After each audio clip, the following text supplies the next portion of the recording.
Philippe Richard Bertrand. Est-ce qu'il y a quelqu'un qui calcule? Je capote. T'imagines combien ça coûte?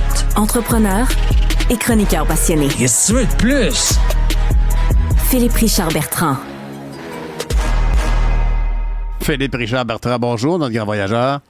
Salut, comment ça va? Ça va très bien, très bien. Alors, c'est pas trop un contraste, arriver de Californie puis revenir au Québec, avec la même chaleur peut-être? Oui, c'est la même chaleur. En fait, dans les derniers jours, en Californie, il y a eu des débuts de la saison des feux de forêt. Mm-hmm. Donc, c'était assez impressionnant de voir tout le déploiement. Il y a même un déploiement militaire en ce moment là, en Californie avec la garde nationale parce qu'ils vont évacuer des villes, etc. Là. Donc, c'était impressionnant, encore une fois, là, d'être là, là. C'est très triste pour les gens, par contre, qui sont délogés là, parce que en fait, il y a des feux qui sont tellement pas sous contrôle en ce moment qu'ils font juste abandonner puis ils vont laisser les maisons brûler. Oui. Mais comme tu dis, c'est la saison, c'est normal. Il y a toujours des feux, mais là, actuellement, on s'en va de plus en plus vers des zones habitées. Ce qui est ça, c'est anormal. Oui, en fait, c'est parce que là, les feux descendent de plus en plus. Avant, c'était dans les montagnes. Je ne vais pas faire un cours de géographie sur la géographie de la Californie, mais on se rapproche de plus en plus des maisons. Mais tu sais, il y a une journée où il faisait 42 degrés au soleil. Tu sais, on ne veut pas, ça prend pas grand-chose pour qu'un petit feu s'allume. Donc, partout, il y a des panneaux, là, quand tu es dans les vallées, là, tu sais, je suis allé à Mojave Desert, etc., là, il y a des gros panneaux qui ont été installés de façon temporaire. Do not, tu sais, de ne pas faire des feux de camp. Bien sûr. Les campeurs, les patrouilleurs des parcs surveillent pour que les campeurs ne fassent pas de feu. Bien sûr, on les comprend. Puis il y a de plusieurs déserts là-bas, comme la Death Valley, où c'est l'endroit le plus chaud au monde. D'habitude, on doit atteindre des records pas possibles actuellement. C'est très, très inquiétant. Ceci dit, tu as quand même bon temps. Tu n'as pas l'air d'avoir trop rôti sur place. Mais tu as été très impressionné par, entre autres, tu nous en avais parlé, par le taxi sans conducteur. Oui, en fait, tu comprends que j'en ai profité pour aller visiter des entreprises. Je suis allé chez Google, je suis allé chez Apple, je suis allé visiter Rivian, qui est une voiture électrique. Oui. Excuse-moi, tu es allé chez Google. Est-ce qu'ils ont encore leur vélo de toutes les couleurs? Oui, exactement. Oui, tu peux te promener sur le campus, le Googleplex qu'ils appellent, là, qui impressionnant. Honnêtement, là, est aussi gros que l'Université Laval. C'est le complexe de l'Université Laval, mais c'est une entreprise qui a le complexe. C'est fantastique. Il y a des restaurants, il y a des cafés, tu peux te promener. Ah ouais, c'est fou. Hein?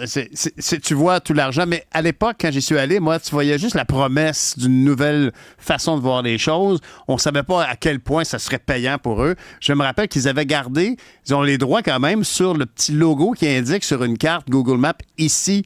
Alors, il y en a, ils mettaient les adresses avec l'espèce de flèche qui dit ici, c'est telle affaire, tel campus, etc. C'est un endroit vraiment, tu as l'impression que tu es entouré de gens qui mordent dans l'avenir de la société. On sait aujourd'hui quand même que c'est une aventure qui est très payante pour eux. Mais ceci dit, donc, tu as pris sur place une auto sans conducteur. Tu étais assis honnêtement, là, c'est capoté. Tu commandes l'auto, OK, comme tu commandes un Uber, donc, ou un taxi. La voiture vient à toi. Je pense qu'on a des images de ça. Oui, je vous ai envoyé des images. C'est le deuxième vidéo, je pense, Jean-Philippe. Ouais. Ah, voilà. Mm-hmm. Alors, tu t'assois. Tu comprends qu'au moment que tu t'assois, là, jusqu'à temps que l'auto parte, tout va bien. Mais quand l'auto part, là, je te le dis, là, mon cœur, ma fréquence cardiaque a augmenté de façon importante parce que... Pas la fille qui t'accompagne, elle avait l'air de ça bien drôle.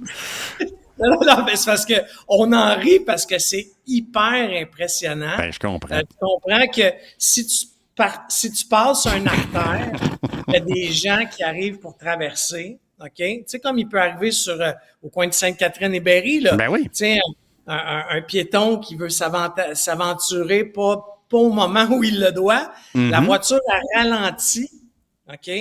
Et elle se met à vérifier si le piéton va-tu passer, va-tu pas passer.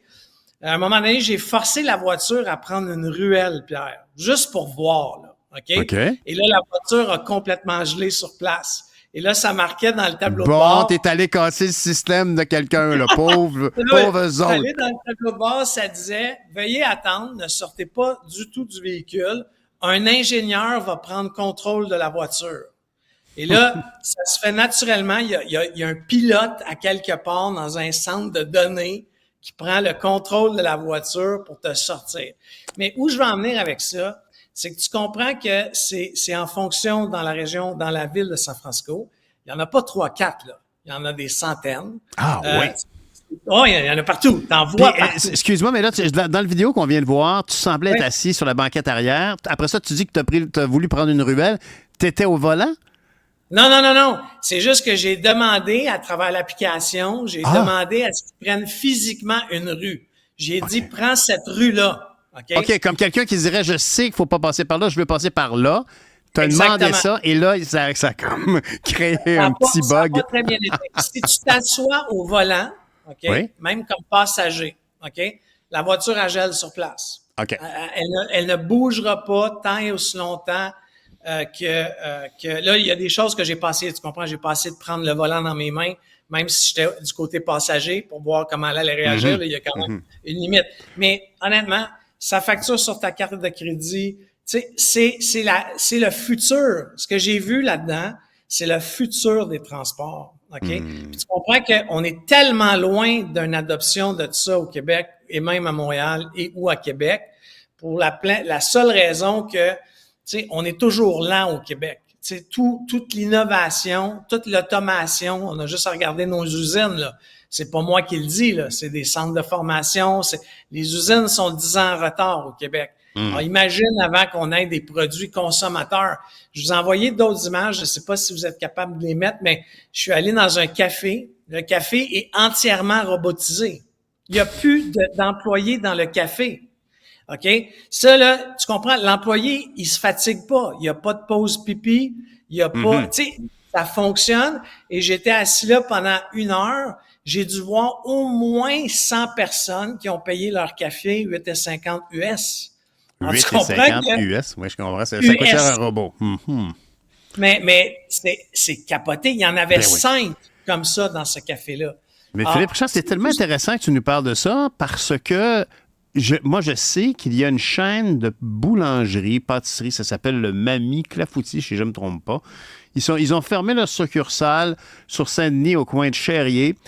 Ils seraient supposément pour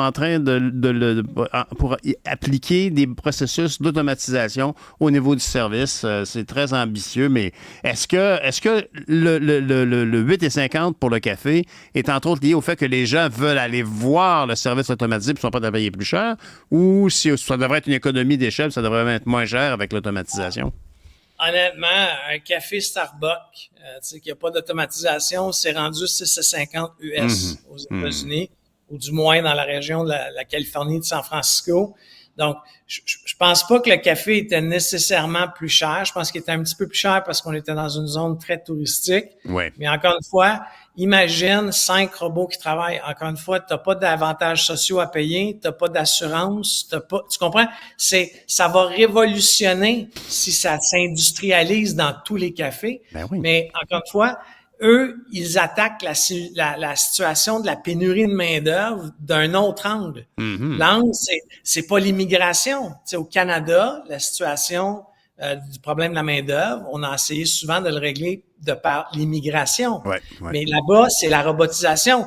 Je suis allé visiter une ferme, OK? Puis tu sais, les fermes où tu ramasses n'importe quel fruit là, qui est dans un arbre, là-bas, c'est un petit robot. OK, là, j'ai pas pu faire des vidéos parce qu'on n'avait pas le droit. C'est un robot qui arrive à côté de l'arbre, il prend l'arbre, OK, il secoue l'arbre, il crée une vibration intense, tous les fruits tombent à terre. Là, il y a un autre robot qui vient, c'est comme un vacuum, là, comme un aspirateur. Ah oui. Ça prend les fruits du sol. C'est tout. Avant, je suis pas connaissant d'une ferme, mais combien d'employés que ça prenait pour faire, disons, un champ de complet là, d'arbres fruitiers. Après ça, je me suis fait dire que c'était des amandes. Moi, je pensais que c'était des citrons ou des limes. C'est des amandes. Parce que la Californie est le plus gros producteur d'amandes. Ouais. Donc, c'est une solution. Moi, ça m'a juste... Ce voyage-là, malgré que c'était des vacances et un peu de travail, je suis revenu avec plein d'idées. Je suis revenu avec des façons de faire. J'ai parlé avec beaucoup d'entrepreneurs de là-bas. Contrairement à ce qu'on pense, tu sais, les robots, là, c'est un coût de 10 000 $. J'ai parlé au monsieur. Là, Mais après, c'est fait. Mm-hmm. C'est fini. C'est 10 000 une fois, pas d'assurance. Là, il y a 5 robots qui travaillent dans son café. Il y a un employé qui est là. Tu as utilisé, il y a 5 robots qui travaillent. Tu as dit ça, c'est tellement drôle. C'est 5 robots qui travaillent. Mais comme il m'a dit... contents de leur job? Il dit, son coût à lui, là, il l'a calculé par café. Okay? Mm-hmm. Son coût en ce moment est de 1,9 $. Alors, le robot, parce que toute sa business est pas... Tu sais, lui, c'est comme des humains, là. Il fallait qu'il calcule combien ça lui coûtait de l'heure. L'électricité, toute la partie remplacement de l'humain lui coûte 1,9 $. OK? Sans maladie, sans je suis pas rentré parce que je suis fatigué. Ça fonctionne. Ah, moi, je pense que si on adopte ça au Québec, ça va être révolutionnaire. Ça va faire peur. Comme j'ai eu peur dans la voiture, et le chauffeur, là, je te le dis, j'avais peur au début. Mais encore une fois, ça va permettre à certaines industries de reprendre un certain souffle parce qu'ils sont en ce moment... parce que bien, il y a l'absentéisme. By the way, l'absentéisme au Québec n'a jamais été aussi fort en ce moment, là, selon les CRHA. On dirait que depuis la crise de la pandémie, il y a eu comme un mouvement vers la qualité de vie terrible. Beaucoup de gens s'absentent plus facilement, sont moins exigeants au travail. C'est un peu étrange. Mais d'ailleurs, je veux juste te dire que c'est très paradoxal parce que tu dis qu'au Québec, on est en retard. Mais si je ne me trompe pas, la firme Ledartech est une firme du Parc industriel de Québec qui est très impliquée dans la capture d'images à l'avant des voitures. Là. Et si je ne me trompe pas, un de leurs défis, c'est d'être capable de prendre lecture du positionnement des voitures. Et c'est des gens du Parc industriel de Québec, c'est quand même exceptionnel, mais on pourrait donc... On est peut-être, comme tu nous expliquais l'autre jour par rapport à ton ami qui a développé une méthodologie pour détecter les cancers du sein. On a l'idée, c'est toi qui nous disais ça d'ailleurs, on a l'idée, mais on l'a mise en fonction, on l'a mise en marché. Les déficitaires ici, elles ne marchent pas bien. Mais les gens de Ledartech se plaignaient du fait que la neige complexifie la lecture du relief. Tu sais, que ça marche beaucoup avec la peinture sur les rues. Il n'y a pas encore des bornes magnétiques dans les rues. Ça marche encore avec une observation visuelle des lieux. Mais tu as peut-être eu peur, mais je pense que tu as eu le courage de nous le montrer quand même. Bravo. Pas rien que ça. Il y a juste l'histoire des cônes. À Montréal, je ne sais pas comment une auto autonome va détecter les cônes.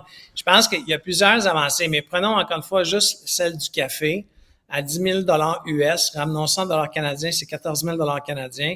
C'est 14 000 $ canadiens, tu te payes peut-être un premier robot, tu rentabilises, tu payes un deuxième robot.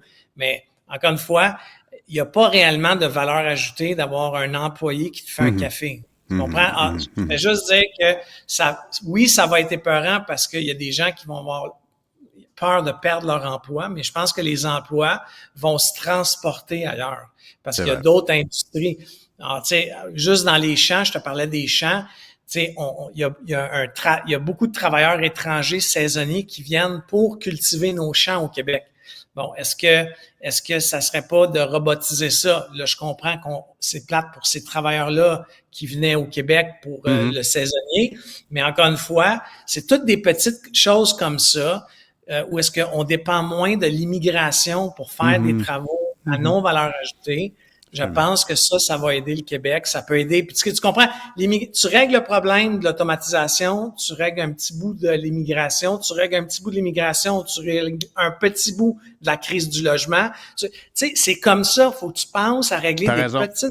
Il faut explorer des pistes de solutions. C'en est une excellente, effectivement. Puis d'ailleurs, c'est bien connu qu'en termes de productivité, le Canada et le Québec, on a vraiment beaucoup de croûte à manger. Merci beaucoup, Philippe Richard. Continue d'aller en voyage. Tu arrives toujours avec des bons sujets de chronique. Merci beaucoup. Merci. À demain. Salut.